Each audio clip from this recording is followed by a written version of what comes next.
Hello everyone, welcome back to Mr. Techfox. In this video, I'm going to show you how to block someone on Facebook quickly and easily. Let's get started. If it helps, please consider subscribing to this channel.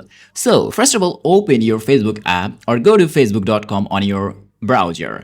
So, I have installed Facebook app on my phone, so I'm gonna open it. If you didn't install it, just normally go to Play Store and install it.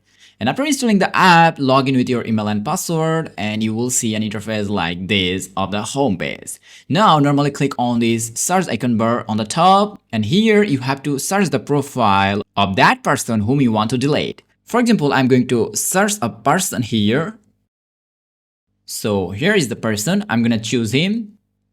And then you will see like this interface. Normally click on this three-dot bar. And here you will get an option block. Just normally click on it and then click again on this block option. And that's it. We have successfully blocked a person on Facebook. Thanks for watching. Now you know how to block a person. Allah Hafiz.